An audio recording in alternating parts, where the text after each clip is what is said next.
Hey, LaShawn. Hey, Mike. Podcast number 3. Wow. We got this. We are experts at this point.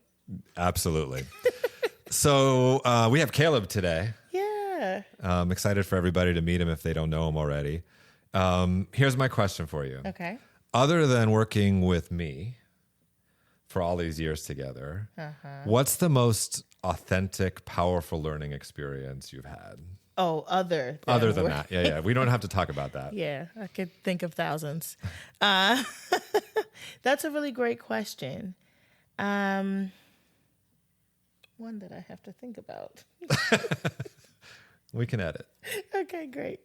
Can we pause for 1 second? All right. When I was in college, I was in a choir. And we would learn how to sing different songs in different languages. And so one piece we had to learn a little bit of Russian in order to sing this song. And it actually wasn't until we went to Russia and I was able to listen to how people spoke that I could understand and pick up a little bit around the dialect, and I could add the correct intonation in various parts. And I think that was so authentic for me because looking at the words and the pronunciation on a piece of paper meant nothing to me. But when I was actually immersed with the people and in the culture and I got to hear the language, that really just kind of sat with me, and it helped me to understand how people can lean into what's meaningful when it's authentic and right in front of them. I think there's a lot to be said for that, right? Like you had the experience of really using it, not just learning about it, being immersed in an experience. I often think about imagine if we could just do that for students all of the time, right? In as many ways as possible. Yeah. Before we turn it over to Kaleb, can you just sing a few bars in Russian for us? Oh yeah, sure, absolutely. Ready? I'll count down for you. 3, 2, 1. Next episode, they'll have to stay tuned for that.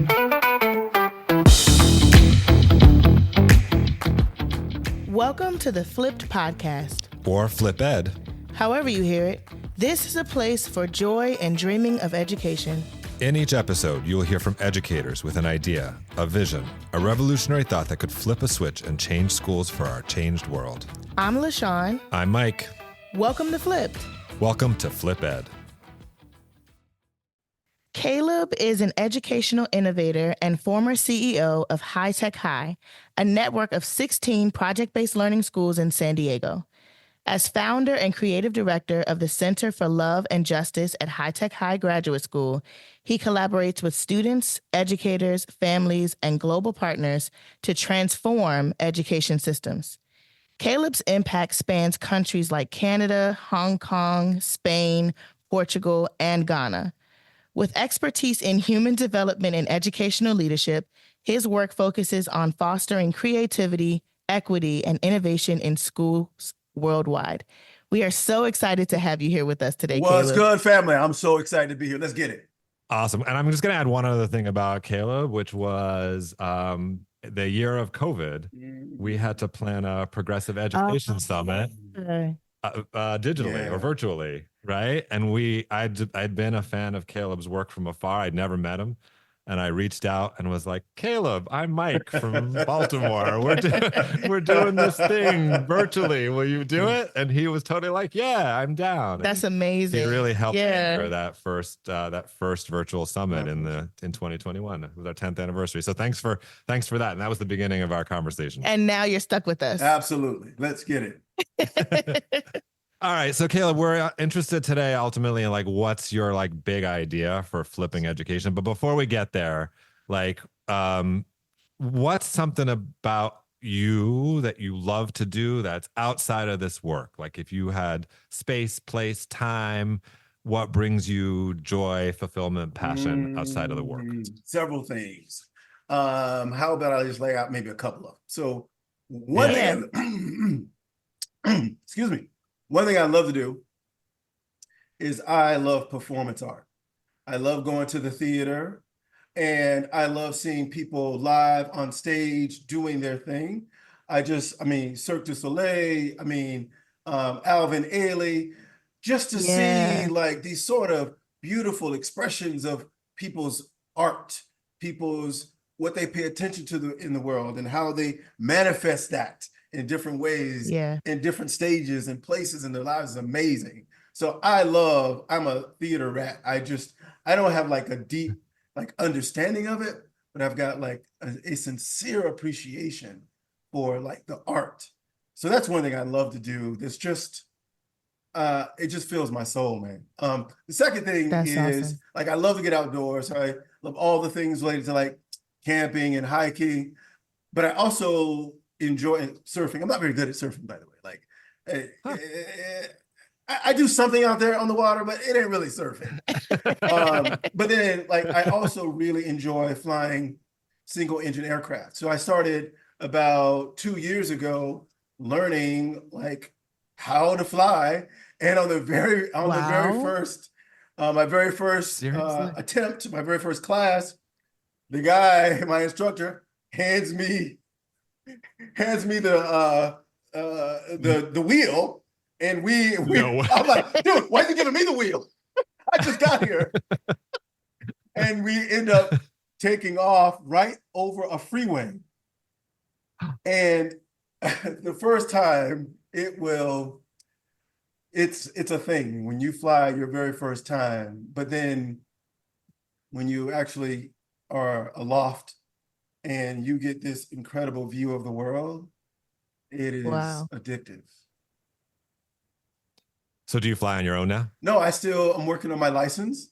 And so I take classes and I get a chance to fly at night, fly during the day, coast to coast, stop and goes. Wow. Yeah. That's amazing. Cool. That is amazing. It just like stretches your brain in a whole different kind of way. And you have to learn something super technical. Wow. Huh, that's awesome. Surfing, outdoors, performance art, and flying. Sorry, one last question about that. Did you just wake up one morning and were like, I want to fly? Like, was that like, yeah, that's what exactly was the thought right. process? Okay. And my next adventure is to learn how to sail. So I've been flying back and forth commercial across the Atlantic. And there's a spot I go to right across the Mediterranean in Barcelona and Portugal. And I'm going to learn how to sail when I go there next.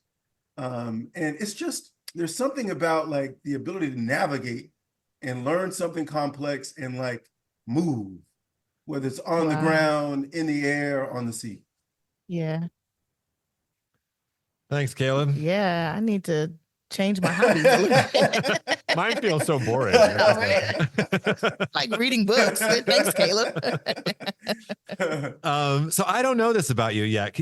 What was your like origin story as an educator? Like, you could have done a ton of things, right? Like, you could have been a pilot or a architect or a bunch of other things. What was your entry point into, I'm going to commit myself to being an educator? So the real truth of the matter is I didn't know if I could do anything at all.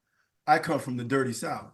My mom and dad were born and raised in the 40s and the 50s in the deep South and in Florida, North Central.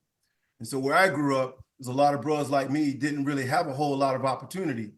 I mean, you got to remember in this country, and especially across the South, even though you had, the Civil Rights bill that passed in 64, then the Voting Rights Act in 67, 68, some of these folks in this country were like, we ain't having our black kids, these white kids, go to school with these black kids.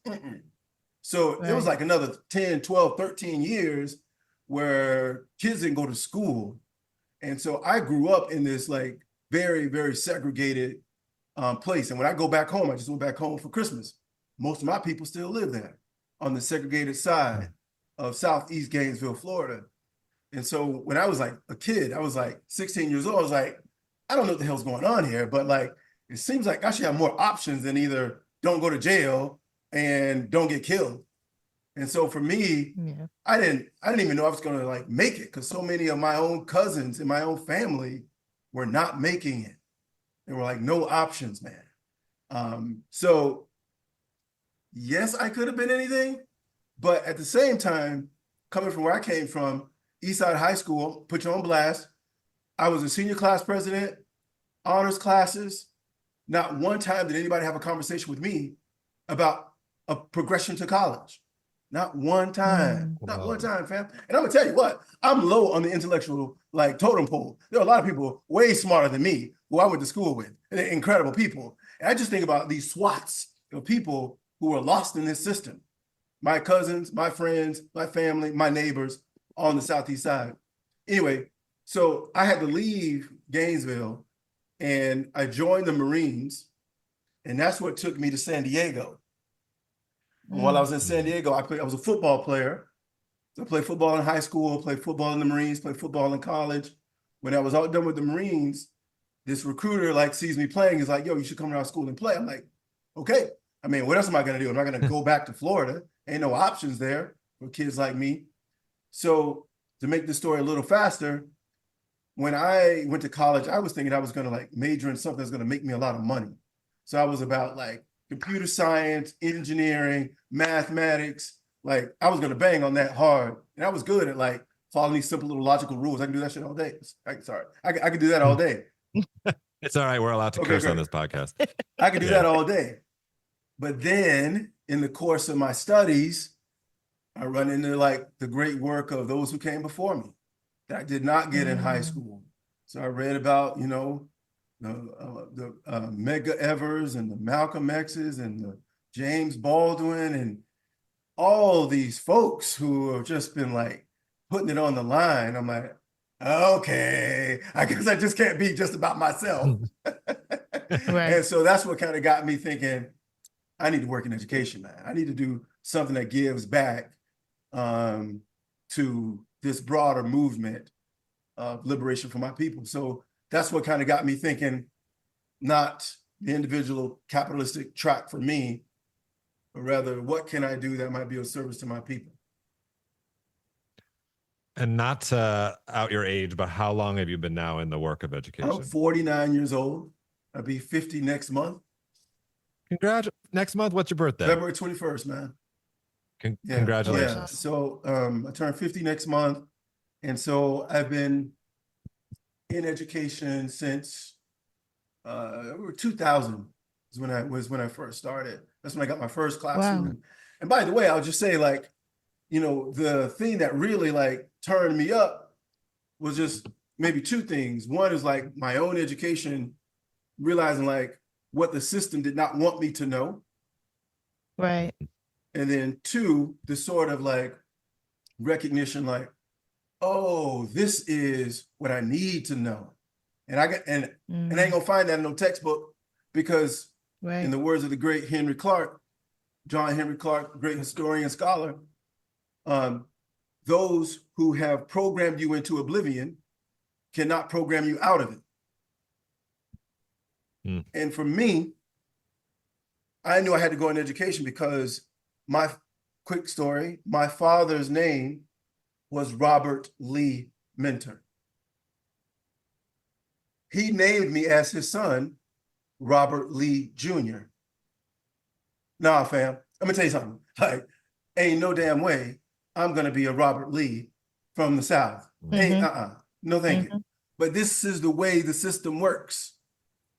Right. So this miseducation I had to like unpack and let go of with some good philosophy and psychology and a little and like chopping up with some friends and like having all these existential questions about identity and belonging and place and all these things. And I'm like, my name is gonna be something different. So I chose my own name, my freedman's name, Kaleb Rashad. Wow.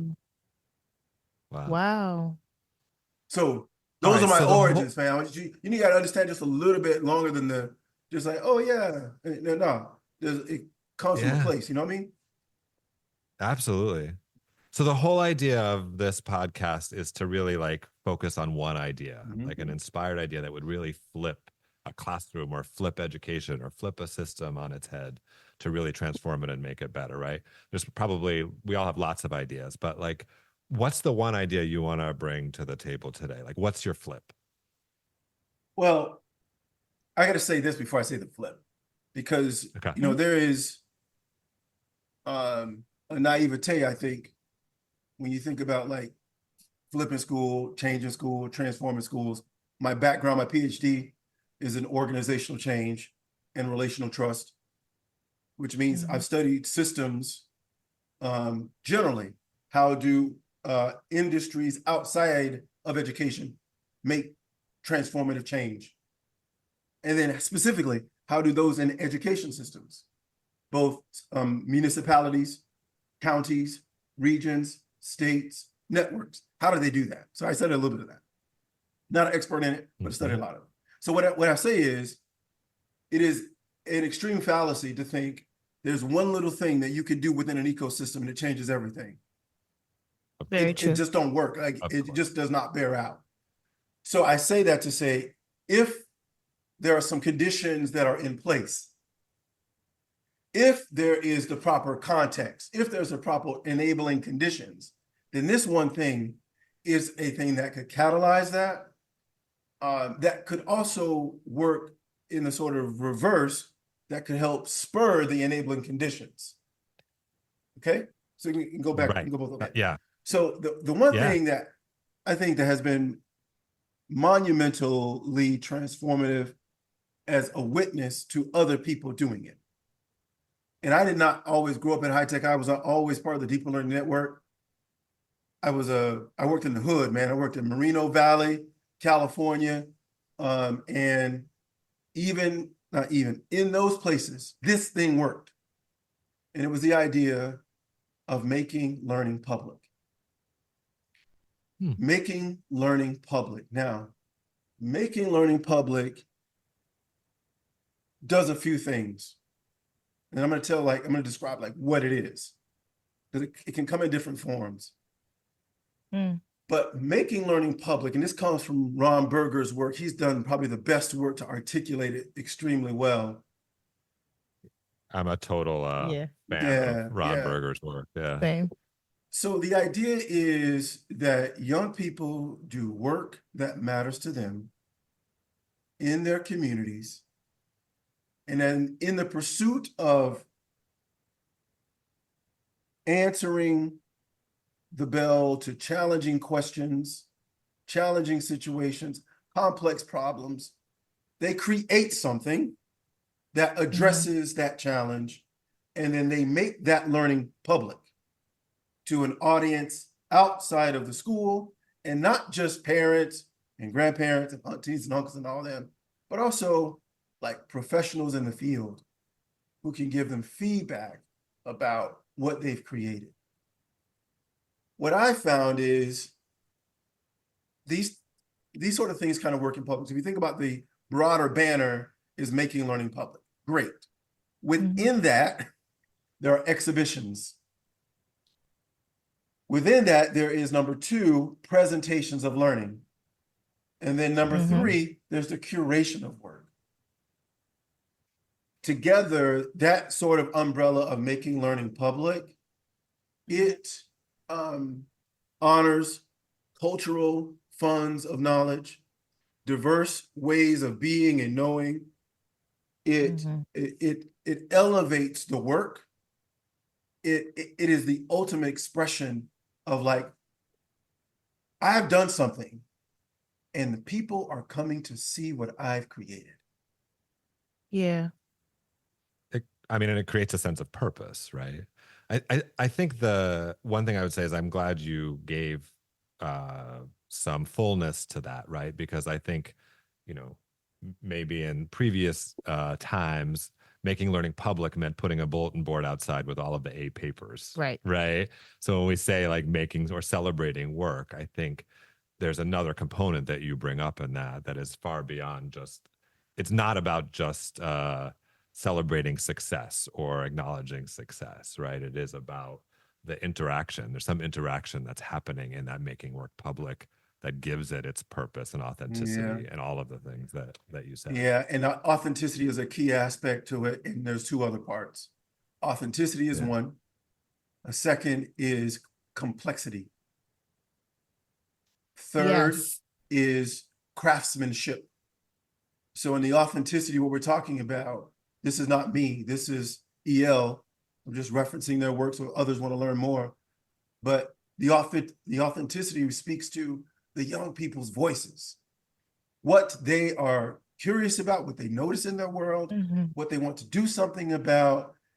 There's a sense of standing in the papers. There's a sense of like voice in what they're creating. It's not just some words on a page. There's some grittiness read between the words. Two, the complexity means that there's different perspectives. Any topic can be made more complex by simply taking different points of view. So simple. And of course, you can go deeper with that. And then third, craftsmanship is directly related to standards in the professional world. So if a young person is creating a table, a blog, a circuitry board, what are the standards in those professions? And how often are kids getting feedback about improving their work to meet that sort of standard? And when you do that kind of work, there's a chance you might not, it might not work. And when it does, it is transformative. And I'm going to say a little bit more about this word transformative. People throw that shit around all the time. What we're talking about is a substantive, deep structure change, not just like in a person's name, for example, but rather in your sense of value, in your sense of identity, in your sense of belief, in your sort of philosophical disposition. That's what we're talking about. We're talking about transformation. And what I see is when young people engage in that kind of thing, and adults too, it is transformative. So maybe this is not the last question, but it might be. So ideally, there's a whole ecosystem that develops around this, right? There's a space and place that creates the opportunity for teachers and to do this work, right? But what would you say to somebody who's not necessarily in the fullness of that space, right? Like they want to think about making their work public. They want to think about this complexity and craftsmanship, but they're in spaces that are asking them to be on page 47 of whatever textbook they're on that day, right? Like we're hoping educators are going to be listening to this work. Like, what's your challenge to them? What's your prod to them? What's your thing you want to say to those folks? Yeah, maybe a couple things. So one is you do not have to have that sort of ecosystem in order to do that sort of thing. Sure. Part one. What it can mean is what I would suggest someone do, and this is what I did in my very first school, Mary McLeod Bethune, was we had teachers who wanted to try something together. And if you had at least one other person in your school who was willing to try something, and here's the thing we tried, because everyone was skeptical. Oh, these kids, they don't know how to behave. Of course, they're talking about the Black and brown kids, right? They just want to make them march in lines and be compliant. Nah, fam, we ain't doing that. But we got to give them something that's constructive and something that is meaningful to them, which means we have to listen to them and get off our like high horse of they should respect me, I'm the adult kind of thing. It's a whole power trip we have to like dismantle. Anyway, it starts with asking young people what they're curious about in the world. What would you want to learn more about? We did that back in the day when they were doing like Google time. Remember that whole thing, that whole movement? It was basically just asking young people what they wanted to work on and then giving them, for example, in our school, my very first school, we had Fun Fridays. I inherited Fun Fridays. Here I am. Were they principal? Hell no. It was just like, if you do your hard work Monday through Thursday, Friday at the end of the day, for 2 hours, you can watch a movie. Yeah. I'm like, well, what if we took that 2-hour block and we gave young people an opportunity to create something that was meaningful to them? So what we did was at the start of the month, we asked the kids, what would you want to create? Kids came up with like fashion design and video games and hip hop lyrics and bake shops and all these things. From these Black and brown kids, one of these 90 schools, that was my very first school. And we organized that Fun Friday, the last Friday of the month, that 2-hour block. Everyone had different, every teacher hosted a bunch of kids who wanted to create that thing. And they hosted, the kids created, and then we shared our work with each other. It was the start.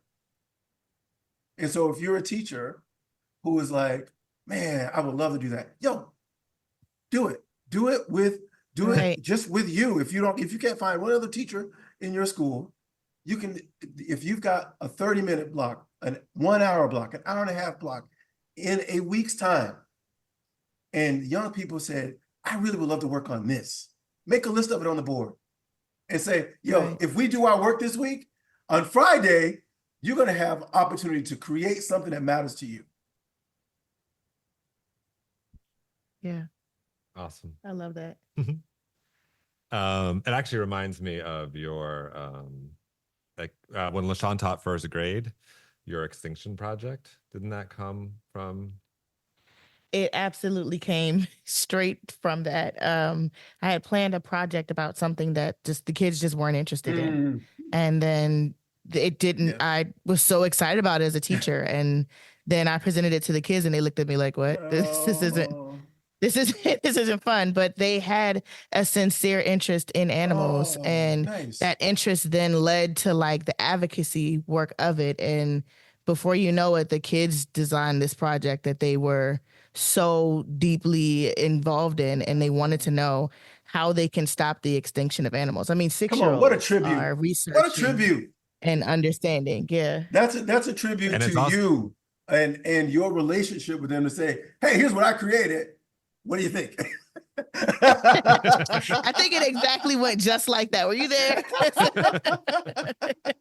Now, the last thing I'll say is what is also a game changer, because where I come from and who I am, yes, it's about like designing meaningful learning experiences in this big idea of making learning public with exhibitions, presentations of learning, and curation of work. Yes, that's cool. The real magic, though, is in the discourse, is in the dialogue, is in the reflection. This old school John Dewey, like, it ain't enough just to do a thing. What's the quality of the reflection? And to me, I think it's especially in this country, if we are not asking young people to reflect at least on the quality of their work, what they learn because of it, and then how they have developed because of their work. How do you do that? I started developing this idea of called equity stances for liberatory learning. I'm gonna like burden you with 3 of them for now. One idea is identity. The second is belonging. And the third is place. By simply encouraging young people to engage in some dialogue and discourse and reflective thinking, even as first grade kids, about who you are, your strengths, your interests, your values, your identity, it is a powerful lever for transformation. Because you can do projects that are soulless. You can do projects that just like amplify the sort of neoliberalistic or just all about capitalism. We understand there's an economic component to living in this world. Nobody naive. But you also got to know who you are and where you come from. And the reality is, especially for minoritized communities and people where I come from, American descendants of slavery, most of us cannot say what country our people came from, what region, what city, what village. We don't know. So having space and opportunities to engage in some reflection is a powerful mechanism for growth, because you can have a lot of creatives, and I mean, hell, slavery was creative. It drove a lot of value for people. I would just name that those stances really lead or lend itself the opportunity for children to challenge what they're learning and change their thoughts or their point of views multiple times within the learning process. And that's really what we want. We want kids to freely think and freely challenge what is around them to lead to a sense of understanding that they can then see themselves through. Come on. It works for young people. And it also works for adults. This idea of if one is curious and humble and willing to learn. And there are people who are not. So I think we're only on our third podcast, and Caleb's already like broken the rule. We have 2 flips, I think, in one thing. We got the making work public, and we have the reflection piece. Already you're breaking the mold, Caleb. We've only had three podcasts. I'm here for it. It's complex work. It's complex work. It is. I mean, if you're talking about changing flipping systems, it's complex work with multiple entry points. And so I appreciate the time and the space to be able to chop it up with y'all. Caleb, I'm a huge admirer of you and your work, and from the first time that we talked. So, and I'm super grateful that you were willing to do this. And also, it's selfish because we got to have half an hour of you. I know, right? So thanks so much.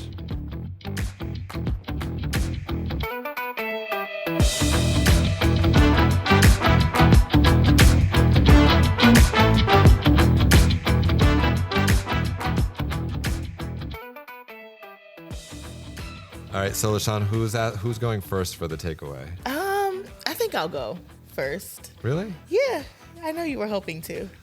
Okay. That was such just rich dialogue. There were so many just good pieces and gems to walk away with. I think if I had to just pick out one of them, it's that by making learning public, the impact that it has on the listener and the learner is just, it's great. As a learner, to be able to express how you are taking away from a learning opportunity or an experience, to have the ability to foster your own understanding and then share it in a way that is broad. As an educator, I then have a better understanding of how you, as the learner, engaged with this work. And then just what good it does for the world to hear, or various audiences to hear how a learner is engaging with something that may be challenging and multifaceted. There's so many really good pieces of that. I think that's my one takeaway. What about you, Mike? What are you walking away with? Well, I was worried you were going to take my takeaway, but this time you did it. So you're welcome. Thank you. Well, first, I just got to say, I just think he is amazing. Yeah. And when I grow up, I think I want to be Caleb. Yeah. And, he didn't say these things explicitly, but so much of what he talks about is centered in also the joy and love of learning. Right. And building that. But I really appreciated the space where he talked about how he started Fun Friday. Mm-hmm. I know that wasn't exactly the center point, but this idea of you start with what you've got, right? And you listen to kids and you build on that. Yeah. And that was where his instinct was. That's where they started. And then they grew even in a place where this kind of learning and thinking wasn't rooted. I thought was it was an invitation for all of us to do the work no matter where we are. Absolutely. So I really appreciated that. I think the simplest thing to start with is just listening to kids. Yeah. And figuring out what they like and what they're interested in. And then the other thing I want to know is, are you going to start with flying, surfing, or sailing?